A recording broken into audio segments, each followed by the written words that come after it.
नमस्कार, मैं हूं दिलीप तिवारी। जी मीडिया में आपका स्वागत है और आज हमारे साथ एक खास मेहमान हैं। जी हां, उत्तर प्रदेश की विधानसभा के अध्यक्ष हमारे साथ हैं हृदय नारायण दीक्षित जी। बहुत बहुत स्वागत है आपका सर। मैं ये जानना चाहता हूं कि आज के हालात में सबसे बड़ी जो चुनौती होती है वो ये होती है कि कैसे लोगों को एकजुट रखा जाए, कैसे लोगों को ये समझाया जाए कि ये महामारी है और ये महामारी किसी धर्म के लिए, किसी जात के लिए, किसी ऊंच नीच का इसमें कोई गुंजाइश नहीं है। ये आपको आपकी जिंदगी से हाथ धोना पड़ सकता है। मैं आपसे एक पत्रकार के तौर पर, एक लेखक के तौर पर और एक राजनेता के तौर पर यह जानना चाहता हूं कि उत्तर प्रदेश इतना बड़ा प्रदेश है कि पूरी दुनिया में कहते हैं कि कई मुल्क अगर इकट्ठे हो जाएं तो उत्तर प्रदेश में आगे समा जाएंगे। हालात ठीक लग रहे हैं आपको?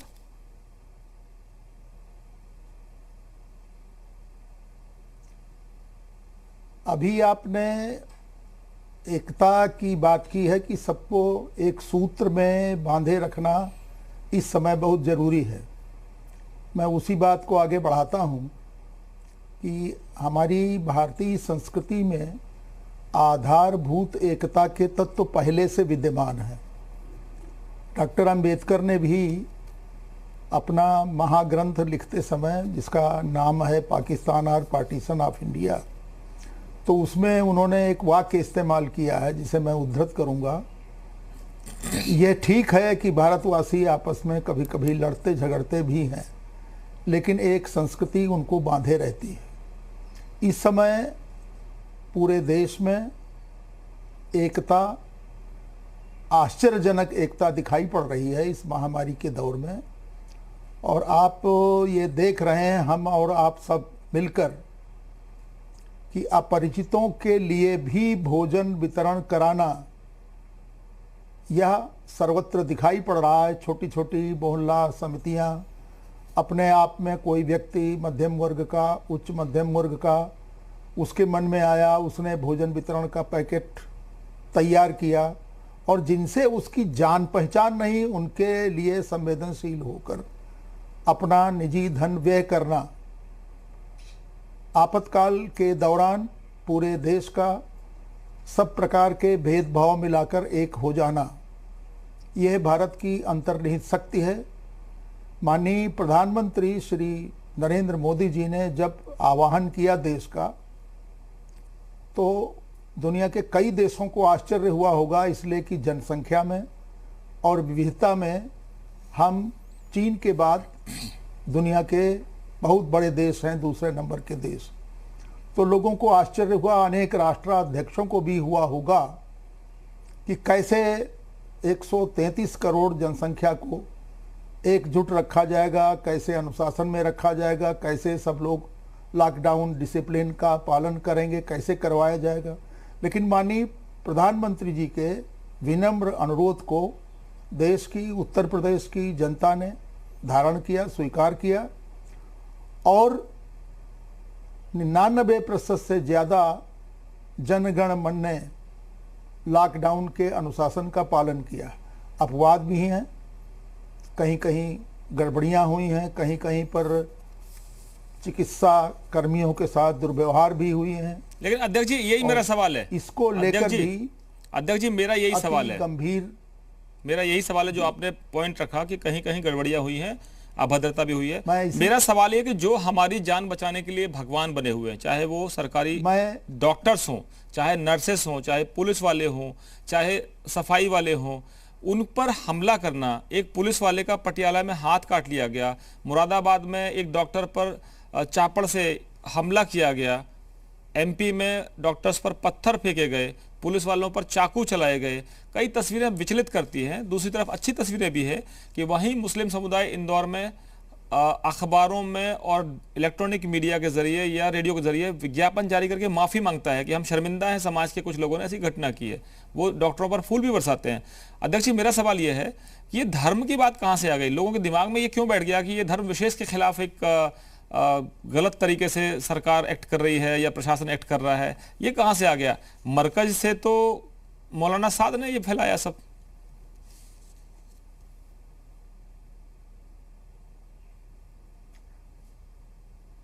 माननीय प्रधानमंत्री जी के उद्बोधन में, संबोधन में और इसके अलावा देश के सभी मुख्यमंत्रियों द्वारा की गई कार्रवाई में कहीं भी मत, पंथ, रिलीजन, मजहब का उल्लेख नहीं हुआ।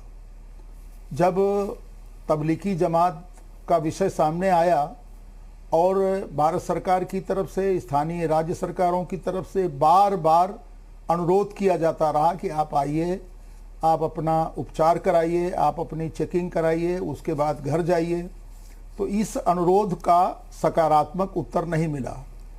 इसी में से कहीं से, स्वाभाविक रूप से नहीं, सरकार की तरफ से नहीं, किसी राजनीतिक दल की तरफ से भी नहीं, मैं सभी राजनीतिक दलों के बारे में कहूँगा कि उनकी तरफ से भी नहीं, यह विषय कि विशेष मजहब को उत्पीड़ित किया जा रहा है, यह विषय तबलीगी जमात के समर्थक कुछ एक लोगों ने अपनी तरफ से कहा कि कार्रवाई सरकारी जो हो रही है, जो उन्हें बुलाने का प्रयास किया जा रहा है, ये उनके मजहब पर आक्रमण जैसा है। ये उनकी तरफ से विषय आया।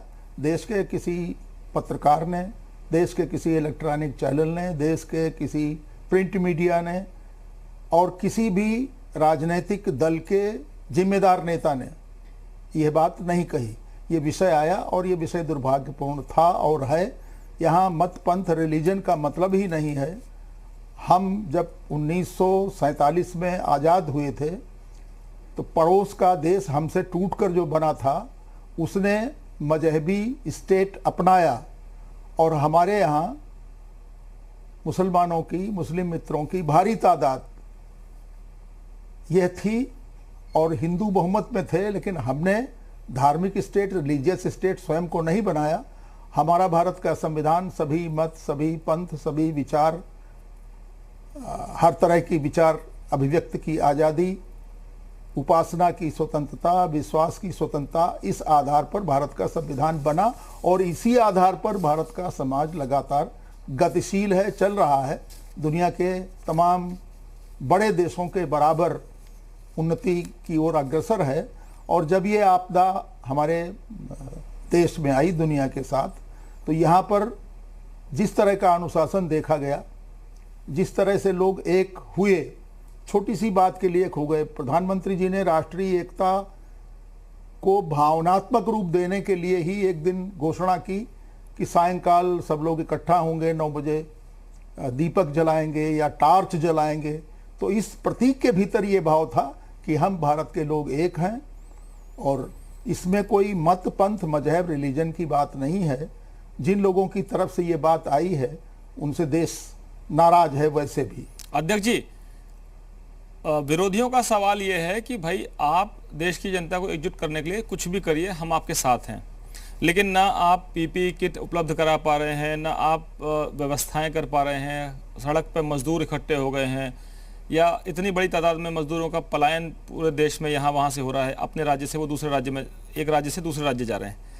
और आप चूँकि जिस पद पर हैं वो राजनीतिक पद नहीं है, वो पद राजनीति से ऊपर होता है, आपको सबको साथ लेकर चलना है। लेकिन उत्तर प्रदेश में जो विरोधी दल के नेता हैं या और भी बड़े बड़े नेता जो पूर्व मुख्यमंत्री भी हैं, वो कहते हैं सरकार नाकाम रही है, चाहे केंद्र की सरकार हो चाहे आप राज्य की सरकार हो। तो ये जो है वो तो फिर राजनीति तो कर ही रहे हैं ना। वो कांग्रेस कह रही है कि आपने सही समय पर लॉकडाउन कर दिया होता तो ये हालात नहीं बनते, लोगों को आप सही समय पर सुरक्षित पहुंचा देते। तो राजनीति तो हो ही रही है, पत्रकार करे तो क्या करे, मीडिया करे तो क्या करे, उनके बयान तो दिखाएंगे हम, लेकिन आप इसको कैसे देखते हैं? ये तो राजनीति हो रही है। निश्चित रूप से दिखाना चाहिए। मेरा कहना है कि हमने, भारत ने संवैधानिक दृष्टि से संसदीय जनतंत्र अपनाया है और संसदीय जनतंत्र में विचार अभिव्यक्ति की स्वतंत्रता है, संविधान में है और हमारे लोक जीवन में भी है। हम विपरीत मत का आदर करते हैं। संसदीय जनतंत्र में प्रत्येक दल को छूट है और ब्रिटेन से लेकर यहाँ तक कि पार्लियामेंट्री परिपाटी में, संसदीय व्यवस्था में प्रतिपक्ष का काम निर्धारित किया गया है। जनता ही किसी को प्रतिपक्ष में बैठाती है, जनता ही किसी को सत्ता पक्ष में बैठाती है। भारत की आदरणीय जनता ने इस समय माननीय नरेंद्र मोदी जी को सत्ता सौंप रखी है और भारत की आदरणीय जनता ने ही कांग्रेस सहित कई दलों को प्रतिपक्ष में बैठने का निर्देश दिया है। प्रतिपक्ष की जिम्मेदारी, हेराल्ड लास्की बहुत बड़े विद्वान ब्रिटिश संसदीय परिपाटी के, उन्होंने लिखा है कि to propose the government, suggest करिए। प्रतिपक्ष से अपेक्षा की जाती है कि आप गवर्नमेंट को सजेस्ट करिए, फिर उसके बाद टू अपोज द गवर्नमेंट, आप विरोध भी करिए। ये उनका अधिकार है। यही आदरणीय जनता ने, देश की आदरणीय जनता ने उनको बैठाया है। पहले भारतीय जनता पार्टी को बैठाती थी विपक्ष में। तो लेकिन आलोचना करते समय, सजेस्ट करते समय तथ्यों पर ध्यान देना चाहिए, खास तौर से उस वक्त जब हम किसी महामारी पर चर्चा कर रहे हों, जब करोड़ों लाखों लोगों के जीवन मरण का प्रश्न हो, तब सुझाव देते समय, विरोध करते समय, राजनीति करते समय थोड़ी सी सतर्कता बरतना जरूरी होता है। मैं तो ऐसा स्वागत करता हूं कि विपक्ष को सक्रिय होना चाहिए और विपक्ष की सक्रियता से सत्ता पक्ष को तमाम जगह की त्रुटियों की जानकारी मिलती है। इसी तरह हमारे समाचार माध्यमों को भी सक्रिय होना चाहिए और वह सक्रिय हैं, बधाई के पात्र हैं, चाहे इलेक्ट्रॉनिक हो चाहे प्रिंट हो, कि वह लोग जहां कहीं त्रुटियां हो रही हैं उनको चित्रों सहित अपनी जान हथेली पर रखकर प्रसारित करते हैं और उस प्रसारण का सत्ता पक्ष को लाभ होता है, जो उस तंत्र से जुड़े हुए हैं उनको लाभ होता है। हम प्रतिपक्ष द्वारा की गई आलोचना को भारतीय संसदीय व्यवस्था में अनुचित नहीं मानते। हमारा कहना है कि यहाँ पर होना चाहिए ये, और लेकिन ऐसा करते समय, बोलते समय मत, पंथ, रिलीजन, सेक्ट, धर्म, ऐसे सवालों से बचना होगा इस समय विशेषतया। अध्यक्ष जी, लेकिन एक और जो चिंता का सबब है वो ये है कि अगर मीडिया सवाल उठाए सरकारों पर तो वो विरोधी हो गया और वो किसी दूसरे की गोद में बैठा हुआ है या किसी दूसरे के इशारे पे काम कर रहा है। अगर वो विपक्ष के मुद्दों को या विपक्ष की बात को कहे कि ये साहब आप गलत कर रहे हैं, आपको कटघरे में खड़ा करने का काम अगर मीडिया करता है, तो विपक्ष कहता है कि आप सरकार की गोद में बैठ गए। सवाल ये है कि विपक्ष की जो भूमिका है वो विपक्ष निभाता है, मीडिया का काम मीडिया करता है। लेकिन कितना आसानी से सर्टिफिकेट दिया जाता है कि ये सरकार के, कोई कहेगा सरकार के गुलाम हैं, कोई कहेगा ये कहीं और से प्रेरित हैं, कोई कहेगा कि ये किसी खास विचारधारा के लोग हैं। मैं आपसे जानना चाहता हूँ, आप पत्रकार भी हैं, रहे हैं, आज आपका दायित्व कुछ और है, लेकिन पत्रकार हमेशा पत्रकार होता है, कि आखिर आप खांचों में क्यों बांटते हैं मीडिया को? मीडिया तो हिंदुस्तान का है। जिस तरह से एसेंशियल सर्विसेज में पुलिस है, प्रशासन है, डॉक्टर्स हैं और भी लोग हैं जो एसेंशियल सर्विसेज में हैं, सरकार के लोग काम कर रहे हैं, मशीनरी काम कर रही है, मंत्री काम कर रहे हैं, विधायक अपने क्षेत्रों में हैं, काम कर रहे हैं, तो हम पर और उन लोगों पर क्यों आरोप लगाया जाता है जो आज देश की इस व्यवस्था के साथ मजबूती के साथ चल रहे हैं और देश की जनता को एकजुट करने की कोशिश भी कर रहे हैं?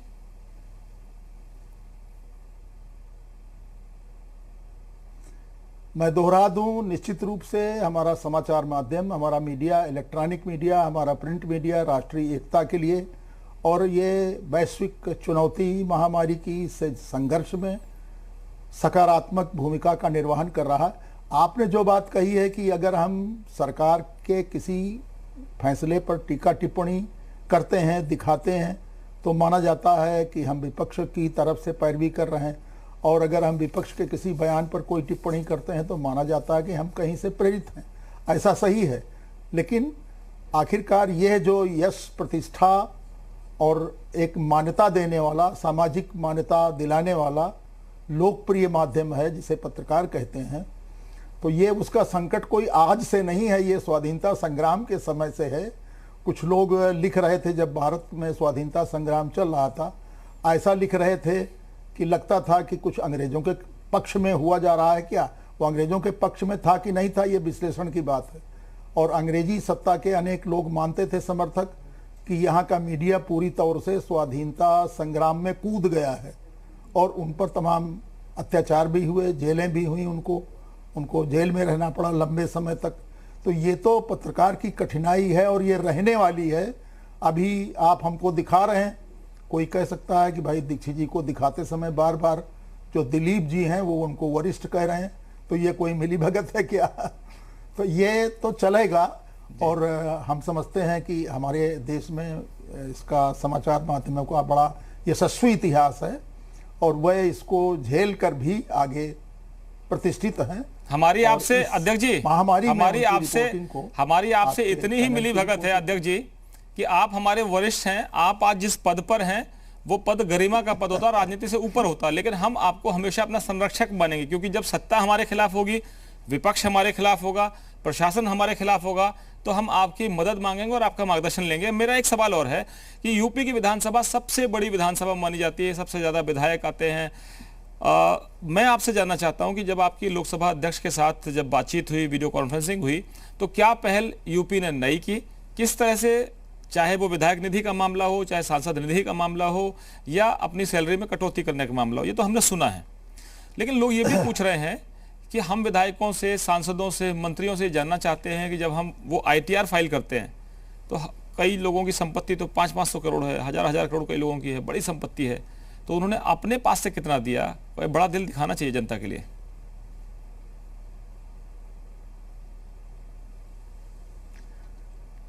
उत्तर प्रदेश विधानसभा के सदस्यों ने प्रारंभ में ही अपने पहले महीने का 1 महीने का अपना वेतन दिया था। हमारे विधानसभा सचिवालय के माध्यम से ही, हमारे ही अधीन वो काम करता है, वेतन बनाने वाला विभाग, तो वहाँ पर उत्तर प्रदेश विधानसभा के अधिकांश माननीय सदस्यों ने 1 महीने का वेतन अपना दिया। वेतन उनका भाग है, अपनी ओर से उन्होंने दिया। उसके बाद फिर उच्च स्तरीय परामर्श हुआ और इस परामर्श से ये बात निकली कि विधानसभा के सभी सदस्य और विधान परिषद के सभी सदस्य यह अपना 30% वेतन लगातार नहीं लेंगे आगे 1 साल तक। 1 साल तक के लिए तय हुआ है और यह वेतन 30% काटा जा रहा है, मंत्रिमंडल का भी और उनका भी। इस आशय का एक यहाँ पर अध्यादेश भी लाया गया। अध्यादेश में विधानसभा अध्यक्ष कवर नहीं होते थे, हमारे लिए ये छूट दी गई कि आप पर अध्यादेश प्रभावी नहीं होगा। हमने भी उसी परंपरा का पालन करते हुए अपना 30% वेतन अगले 1 साल तक के लिए लिख कर दे दिया है। तो ये तो हुई वेतन की बात। विधायक निधि के माध्यम से विधायक को, सांसद को एक सुविधा रहती है कि किसी गांव में जा रहा है और कोई व्यक्ति खड़ा हो गया कि साहब ये नाला या ये नाली या ये खड़ंजा या यहाँ हैंडपंप नहीं है। इस माध्यम से विधायक और माननीय सांसद तत्काल कार्रवाई करते थे, DM को पत्र लिखते थे कि उसी विधायक निधि से ये काम करा दिया जाए। इसलिए विधायक निधि सांसद के लिए और विधायक के लिए, उसको सांसद निधि दिल्ली में कहते हैं, केंद्र में हमारी विधायक निधि है। इस निधि का उपयोग आम जनता के बीच काम करने में होता है। यह घोषणा होने के बाद उत्तर प्रदेश विधानसभा के अधिकांश सदस्यों को मैंने पत्र लिखा, सबको मैंने पत्र लिखा, अधिकांश से हमने फ़ोन पर बात की। उन्होंने अपनी निधि का 1 करोड़ रुपया पहले ही लिख कर दे दिया था स्वेच्छा से। उसके बाद इस पर भी परामर्श हुआ उच्च स्तर पर और यह निधि अगले 1 साल तक के लिए निलंबित कर दी गई। ये सारा रुपया उत्तर प्रदेश सरकार द्वारा बनाए गए यूपी कोविड केयर फंड में, वेतन का रुपया, निधि का रुपया, ये सब वहाँ जमा हो गया है। इसके अलावा अपने अपने स्तर से सभी विधायक, सभी सांसद अपने अपने निर्वाचन क्षेत्रों में भोजन का कार्यक्रम, अपने अपने क्षेत्रों में गेहूं बांटने का कार्यक्रम, ये सब अपने स्वतः ही स्फूर्त चला रहे हैं। मैं तो ये भी कहूँगा कि आप देख रहे होंगे दिल्ली और नोएडा के क्षेत्रों में, जहाँ छोटी छोटी मोहल्ला समितियाँ, छोटे छोटे NGO जो बहुत 10-15 लोग द्वारा बनाए गए, वह अपरिचितों को भोजन करा रहे हैं। ये भारत की राष्ट्रीय एकता, भारत की संस्कृति, भारत की रीति, भारत की नीति और जो समूचा भारत है, उस भारत के मन का कमाल है कि इस आपातकाल में सब लोग अपना दिल खोल कर बांट रहे हैं। अध्यक्ष जी, आखिरी सवाल। आजकल हमने एक मुहिम चलाई हुई है, सोच बदलो, देश बदलो और अपना हीरो बदलो। पहले हम अक्सर कहते थे कि फिल्मों में हीरो आते हैं, क्रिकेटर्स हीरो होते हैं, या लोग अपना आदर्श किसी और को मानते हैं, लेखक को हो सकता है, शहीदों को, स्वतंत्रता संग्राम सेनानियों को। लेकिन इस दौर में, कोरोना के दौर में, हमने नए किस्म के हीरो देखे हैं। वो पुलिस वाले जो दिन रात लोगों की सुरक्षा के लिए सड़कों पर हैं, परिवार को छोड़ दिया। वो डॉक्टर्स जो घर परिवार को छोड़कर अपनी जान तक कुर्बान कर चुके हैं। वो डॉक्टर्स जिन्होंने हमले झेल लिए, तलवार से, चाकू से हमले हुए, पत्थर फेंके गए। वो ASI जिसने अपना हाथ कटा लिया लेकिन सर नहीं झुकाया, वो कटा हुआ हाथ लेकर जुड़वाने ले गया। तो आपका क्या संदेश है? नए किस्म के हिंदुस्तान ने नए हीरो देख लिए अब।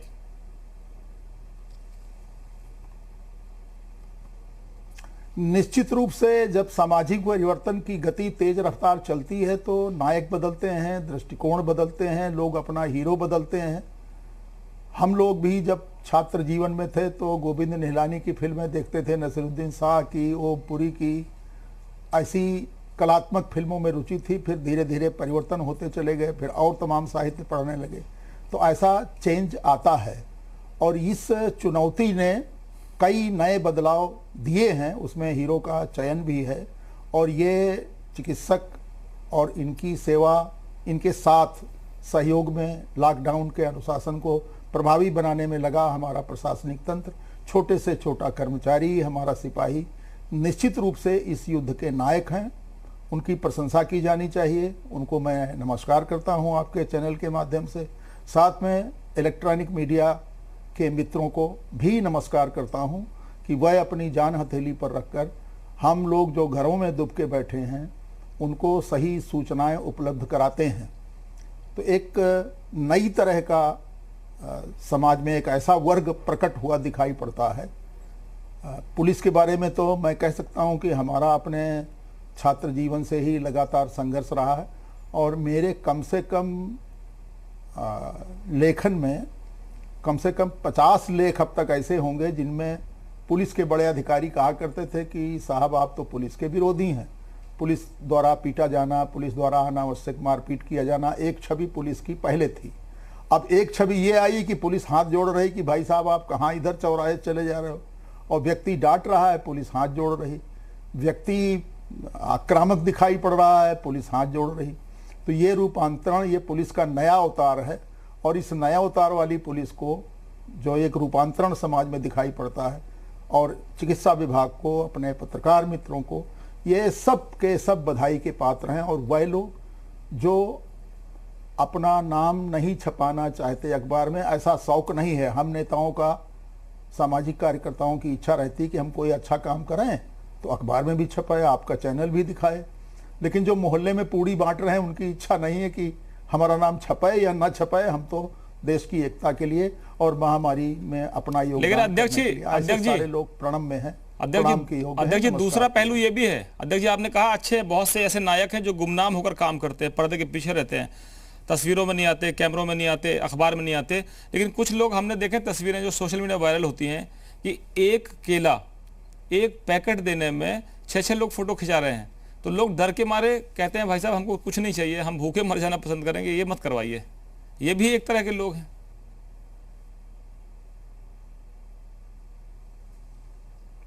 अब हमारा समाज विविध आयामी समाज है, यहाँ पर तमाम तरह के लोग हैं, भिन्न भिन्न विचार के लोग हैं, तो मिलेंगे दोनों। लेकिन संस्कृति और सभ्यता का संवर्धन करने वाले हमारे और आपके जैसे लोग जो चाहते हैं कि संस्कृति, सभ्यता, उदात्त जीवन मूल्य विकसित हों और आगे हम सबको प्रेरित करते रहें, वह तो उन्हीं प्रश्नों को, उन्हीं नायकों को, उन्हीं अवसरों को, उन्हीं घटनाओं को प्रचारित और प्रसारित करेंगे जो घटनाएं हमको प्रेरित करने वाली हैं।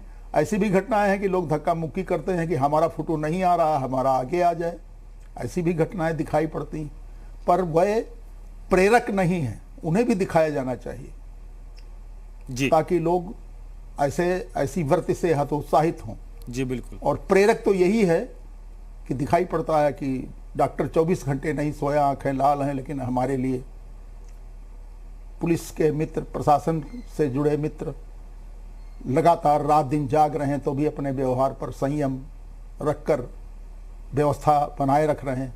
तो इस पूरे भारत के इस प्रकार के आचरण से ही विश्वास बना है कि दुनिया के अन्य देशों की तुलना में भारत की लड़ाई ज़्यादा मजबूत है और हमें आशा करनी चाहिए कि भारत अतिशीघ्र इस हमले से स्वयं को बचाकर विजेता बनेगा। बहुत धन्यवाद अध्यक्ष जी आपका इस चर्चा में शामिल होने के लिए, और हम उम्मीद करते हैं कि हमारे जो दर्शक आपको सुन रहे होंगे वो इससे ज़रूर कुछ सीखेंगे, और आप जैसे जो राजनेता हैं, आप जैसे जो पत्रकार हैं, आप जैसे जो समाज से जुड़े हुए प्रमुख लोग हैं, वही एक दिशा दे सकते हैं। बहुत बहुत धन्यवाद अध्यक्ष जी आपका इस चर्चा में शामिल होने के लिए और वक्त देने के लिए। फिलहाल एक ब्रेक का वक्त है, ब्रेक के बाद खबरों का सिलसिला जारी है। बने रहिए जी उत्तर प्रदेश उत्तराखंड के साथ।